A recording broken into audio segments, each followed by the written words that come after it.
नमस्कार दोस्तों। आज हम आपको सनी अजय से मिलवाने जा रहे हैं, जो कि हाल ही में इन्होंने एक सिलेक्शन लिया है एसएससी जीडी में। और आज तो सिर्फ इनको सुनने का दिन है, तो इनको आज सुनते हैं इन्होंने कहाँ से अपनी जर्नी स्टार्ट की और कैसे सफलता पाई। तो स्टार्ट करते सनी आपसे, आपने कैसे तैयारी और कब से चालू की तैयारी? 2022 नवंबर में जब मतलब नेवी एयरफोर्स का निकल गया था मेरा एज, तब मुझे समझ नहीं आ रहा था मैं क्या करूँ। अब इसके बाद किसकी तैयारी करना चाहिए। लेकिन मेरे परिवार में एक हैं भैया हैं, चाचा लगते हैं शायद, हाँ चाचा लगते हैं, तो वो बीएसएफ में लगी। तो समझ आया कि ये भी फोर्स हैं, इनमें कैसे जाते हैं। तो मैंने एसएससी जीडी की तैयारी के लिए सर के यहाँ आया, सर पे पढ़ा आगे।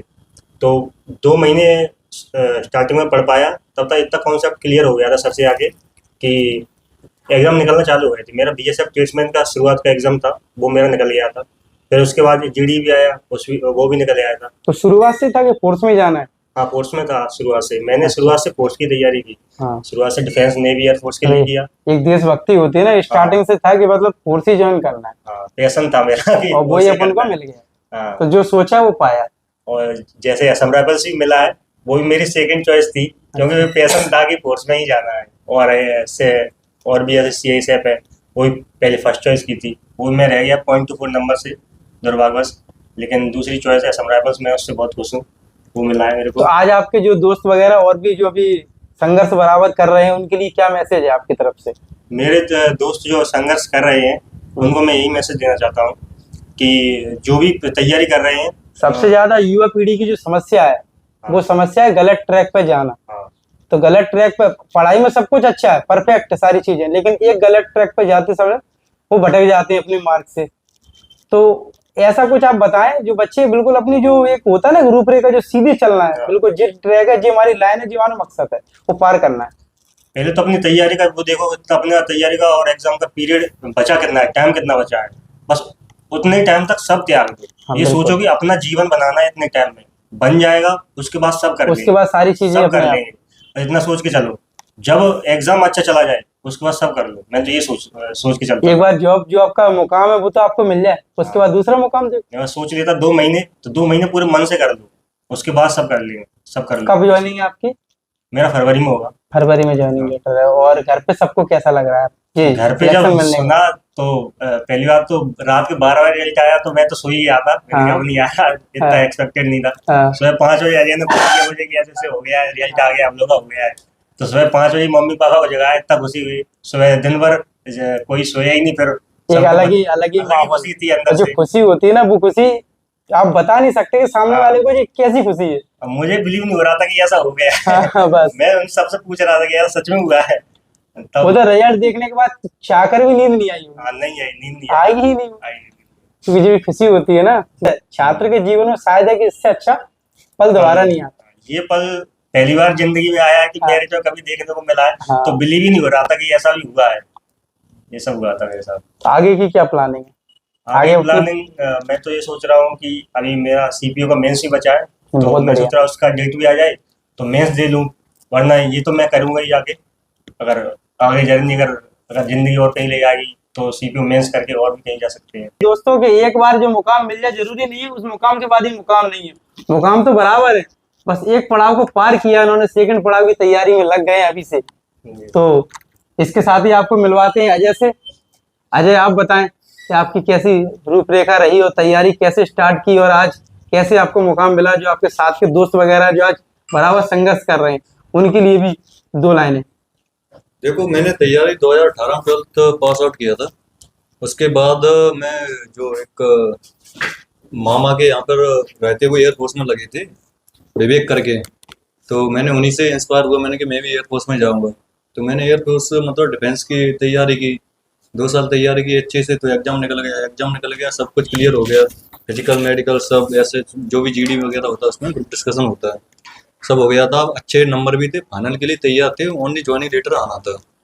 एक लिस्ट भी आ चुकी थी उसकी, और सेकंड लिस्ट आनी बाकी थी। तो ऐसा हुआ, उसी ड्यूरेशन में कोविड लग गया था। तो उन्होंने पोस्टपोन करते गए 1 साल तक पोस्टपोन हुआ। तो ऐसे करते करते 2018 से 2 साल की तैयारी 2020 और 1 साल वेटिंग का 2021 हो गई तब तक। तो एंडिंग में रिजल्ट ये निकला कि उन्होंने जो डिफेंस की एक मीटिंग हुई, उन्होंने कहा ये सब भर्ती हैं जो भी हैं प्रक्रियाएं कैंसिल की जाती हैं। तो कमेटी चल लगाई सुप्रीम कोर्ट वगैरह में, लेकिन गवर्नमेंट की जो चीज़ें होती है वो उन्हीं के थ्रू जाती हैं, आप कुछ भी नहीं कर सकते, वो केस हारी गए।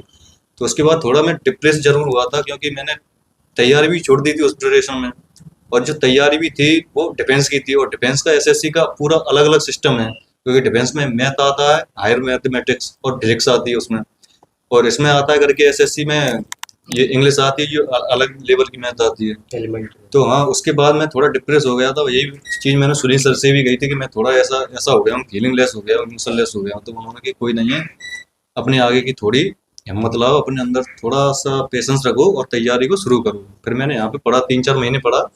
उसके बाद मैंने कॉन्सेप्ट क्लियर करे सुनील सर से। उसके बाद मुझे चीज़ समझ में आने लगी थी, मैंने क्या हो जाएगा करके, अपन को एक लगने लगता है अंदर से क्या है। तो तैयारी की 1 साल तो ऐसा होता है कि 1 साल तो सिलेबस कंप्लीट करने में ही लग जाता है। तो बिल्कुल। ढंग से अच्छे से मैंने सिलेबस कंप्लीट किया, क्योंकि मैं तह तक जाना चाहता था। क्योंकि ऐसा होता है कोई कोई बहुत से छात्र ऐसे होते हैं ऊपर ऊपर से पढ़ के निकल जाते हैं, फिर वो एग्जाम में फंस जाते हैं। फंस जाते तो हैं। ऐसा नहीं करना है, उनको जितना ही पढ़ना है उसके जड़ के थ्रू ही जाना है, मतलब बहुत बड़ी पूरा बात लेवल बता रहे हैं का। कि जीरो से स्टार्ट करके एंड तक खत्म ही करना है खत्म ही सिलेबस करना है। को। तो ऐसा करने से ऐसा होता है कि जितने भी जो उस लाइन की तैयारी है एसएससी में, जैसे कि आपकी सीजीएल हो गया, सीपीओ हो गया, जीडी हो गया, तो जब आप हाई लेवल पर करते हैं तो नीचे लेवल का तो आपका निकल ही जाता है। तो ऐसे करके मेरा एग्जाम निकल गए थे, दिल्ली पुलिस का भी निकला, कोस्ट गार्ड का निकला था, उसमें फाइनल मेरिट आउट हो गए थे। दिल्ली पुलिस में 75 नंबर थे अच्छे खासे, उसमें थोड़ा 5 सेकंड से रनिंग में डिले हो गया था, उसमें रह गए थे। उसके बाद एयरफोर्स का 4 साल का भी निकाला था, वो उसमें मैं गया नहीं था। और जीडी का भी फिलहाल इसमें हो ही गया है सीआईएसएम में, और अभी मेरा मेरा भी सीपीओ मेंस है सनी के ही साथ है। बहुत बढ़िया। ठीक है। तो ऐसी चीजें होती हैं, तो मतलब आपको ये ऐसा क्लियर करके चलना होता है, मतलब तैयारी पूरी करके चलनी होती है। रही फ्रेंड सर्कल की बात, तो फ्रेंड बहुत अच्छे हैं, जैसे कि ये कोच साहब बैठे ही हैं। फिजिकल में इन्होंने बहुत योगदान दिया, मतलब फिजिकल में थोड़ा सा डल था, मतलब डल नहीं था कह सकते हैं। हो सकता है इसके बाद जो हाँ। वीडियो बने इन्हीं का बने। हाँ, इन्हीं का होगा, होगा इन्हीं का, क्योंकि अभी देखो चीजें हो जाती है, बस हार मत मानो ऐसे हार फिजिकल मत में। हाँ, कभी कभी डिप्रेस हो जाते हैं, तो फ्रेंड सर्कल एक अच्छा होता है अपना। अपना प्रयास निरंतर आप करते हाँ। रहो। जरूरी नहीं है कि ये आप जो सोच रहे हो उसके, आप पता उससे भी अच्छा एक बार इनको मिल जाए। हो जाता है ना। हाँ और there are many types of peer pressures, उसे बिल्कुल। बोलते हैं, जैसे कि बहुत से गॉड्स एंड बैड्स होते हैं, जैसे कि ये अच्छे बैठे कोच साहब है हमारे फिजिकल के कोच, मैं इन्हीं को मानता हूँ। तो इन्होंने फिजिकल की तैयारी भी मेरी करवा दी थी राहुल ने। तो ऐसे ऐसे सौरभ है, तो ये मुझे ऐसे डायरेक्ट करते हैं कि मैं कहीं भी गलत डायरेक्शन में जा रहा हूँ, मतलब थोड़ा टोकना। सा हाँ हाँ। चला जा, तो ये बोलते हैं ऐसे कि दोस्त ये बहुत भाग्यशालियों को मिलते हैं, और आजकल तो दोस्त ऐसे बहुत सारे बच्चे गलत- बना गलत लेते हैं कि ट्रैक वो और गलत ट्रैक पे लेके आते हैं। तो कभी कभी बोल देते हैं ये चीजें गलत हैं, इनको मतलब थोड़ा अवॉइड करना चाहिए। जैसे कि कभी बिल्कुल कभी होता है, होता है। इंथुजियाज्म होता है, एज है अपनी 18 प्लस के हैं, तो कभी कभी गलत डायरेक्शन में डेविएशन हो जाता है। तो अच्छे फ्रेंड सर्कलों का होना भी जरूरी है, क्योंकि वे बता देते हैं कि आपको उस राह से हट करके थोड़ा अपने राह पर आना चाहिए। तो फ्रेंड सर्कल भी हमारा अच्छा रहा है काफी। देखो सब बैठे हैं, सभी मतलब सिलेक्ट ही से हम दोनों सिलेक्ट हो गए, वो सिलेक्शन के कगार पर ही। तो फ्रेंड सर्कल ऐसा होना चाहिए आपको कि उनसे पीयर प्रेशर भी हो, तो गुड पीयर प्रेशर होना चाहिए, ना कि बैड होना चाहिए। तो वो भी हो जाएंगे। तो यही है, दोस्तों का भी बहुत योगदान एक लाइन आप जरूर बच्चों को बोले कि मॉक टेस्ट का क्या रोल रहता है, टेस्ट हाँ। प्रैक्टिस का। वहाँ प्रैक्टिस देखो, अपने यहाँ देखने को मिलता है कि जिस दिन टेस्ट हो या सर कोई ऐसी सीरीज चालू करे, तो उस दिन जो परसेंटेज रहता है बच्चों का वो डाउन हो जाता है। जैसे मान लो कि रेगुलर बैचों में बच्चे आ रहे हैं 70-80%, मान लो आप 100% बच्चे आ रहे हैं, टेस्ट के दिन 60 या 50% रह जाते हैं। ऐसे बच्चों को क्या कहना चाहते हैं? मैं ये कहना चाहूंगा, या तो आप तैयारी छोड़ दें, बिल्कुल नहीं करना तैयारी, जब आपको मॉक टेस्ट से ही भगना, क्योंकि वो आपका जो है एक तरीके से आईना दिखाता है मॉक टेस्ट। कितना ही आप पानी में, आपको कैसे पता चलेगा? कुछ बच्चे टेस्ट में चीटिंग वगैरह करते हैं, चीटिंग करते हैं, तो वो उन्हीं का नुकसान अपने है ना। पैर पे कुल्हाड़ी मारना। कुल्हाड़ी मारना होता है। जैसे कि यहाँ पर आप अच्छे मीठे मतलब फल खा लोगे, तो वहां पे जाओगे, वहां पे क्या क्या मतलब? मिलेगा तुम्हें? कुछ नहीं मिलेगा। कम नंबर मार्क्स लेके आ जाओगे, फिर बाद में फिर रोगे कि घर वालों को परेशान करोगे। बिल्कुल मैं तो ये कहता हूँ कि देखो, जो बच्चा प्रिपरेशन कर रहा होता है, अगर उसको समझ में आ जाता है 5 से 6 महीने में कि मैं किस एग्जाम लायक हूँ, मेरा निकलेगा भी या नहीं निकलेगा, मैं कहता हूँ अगर आपका निकलता है तो वेल एंड गुड। अगर आप उस लेवल तक जाते हैं, अगर आपका नहीं निकलता, आपसे लग रहा है नहीं हो रही ये चीजें, आपके बस की नहीं है, तो मैं कहता हूँ कि आप परिवार को मत बेवकूफ बनाइएगा, छोड़ दीजिए फिर उसी का। ऐसा होता है, अगर आप पढ़ने में अच्छे हैं तो 2-3 साल में आप एग्जाम निकाल ही ले जाएं, ये तो मैं लिख के देता हूँ, क्योंकि मैं भी निकाल ही ले गया। ये कि मौके से भागना नहीं चाहिए, कहने का मतलब ये अपनी लाइन से ना भटके लाइन से न भटके। और बराबर पूरा अपना 100% देते रहे, 100% रिजल्ट की परवाह ना करें, 100% देते रहे। अगर दिल नहीं लग रहा है उस काम में, मन नहीं लगता है पढ़ाई करने में या कुछ भी, तो घर वालों को धोखा ना दें ऐसी कुछ हरकतों से कि टेस्ट से भागना, चीटिंग करना, ये सब ना करें। आप अच्छे से तैयारी करें, सफलता जरूर मिलेगी। Once many times to me that as one of time I was shattered that things are not going so clearly that I want. मतलब अभी तो कुछ समय हुआ है सिलेक्शन मिले हुए, आप देखो निखार अपने आप आता है।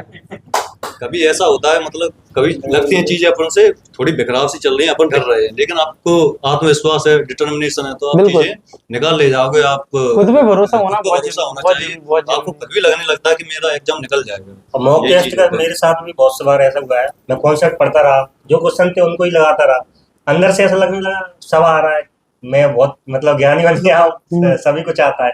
लेकिन जब मॉक टेस्ट दिए, जब डाउन जाते हैं, तब अंदर से पता चलता है कौन से वो टाइप्स थोड़ा सा हैं, डिप्रेस तो कौन से होता है। टॉपिक्स हैं, यहाँ में ध्यान देना है। हाँ। जौन से मतलब जैसे 10 क्वेश्चन का आपकी गलत हुई है, तो उन टैब्स को पकड़िए और उनके 20-20 सवाल लगाइए, जब तक वही वो है। टैब्स क्लियर ना हो जाए, मॉक तो आगे चल के तुम टैब्स वो आएंगे तो कभी गलती नहीं होगी। ये मॉक सबसे टेस्ट ही बड़ी बात। आपको जो है रिजल्ट आईना दिखाता है हकीकत में। जब तक आप टेस्ट ही नहीं दोगे तो आपको पता कैसे मॉक चलेगा टेस्ट कि आपका सबसे सेक्शन कौन सा कमजोर है, कौन सा आपका स्ट्रॉन्ग किस सेक्शन है। सब्जेक्ट में आपके नंबर हाँ, कम बन रहे हैं, कम बन रहे हैं। ज्यादा बन रहे हैं, वही तो एक है जो आपको बता रहा है। हाँ, मॉक टेस्ट के थ्रू जरूर ही जाना चाहिए भाई, तो एक तो देखो। सभी को बस यही कहना चाहेंगे, आज आप दोनों भाइयों से मिला, इन्होंने अपने बारे में बताया और सफलता कैसे इन्हें मिली वो भी आपको समझाया। साथ साथ में एक लाइन बोली कि आप बराबर मेहनत करते रहिए, पूर्णतः ईमानदारी से मेहनत करते रहिए, टेस्ट वगैरह बराबर निरंतर लगाइए, क्योंकि टेस्ट ही होता है जो आपको अपना आपका खुद का आईना दिखाता है। तो भाई अगला हो सकता है कि वीडियो वगैरह जो भी हो आपका ही हो। और जी भाई बैठे, इनका नेक्स्ट बिल्कुल कमिंग सून में डला हुआ है, सिलेक्शन की कगार पे बैठी हुई। सिलेक्शन अभी फालतू आप सोचोगे अपने दोस्तों को सिलेक्शन करवा रहे हैं, इतनी मेहनत इनके साथ कर रहे हैं, गलत ट्रैक पे जाने से रोक रहे हैं। और दोस्त भी बनाओ तो ऐसे बनाओ जो हर मुकाम में हर समय आपके साथ हो और सही साथ हो। तो बहुत बहुत धन्यवाद सनी और अजय, ठीक है, बहुत बहुत बहुत शुभकामनाएं। आप ऐसे निरंतर आगे बढ़ते रहें, बुलंदियों को छूते रहें।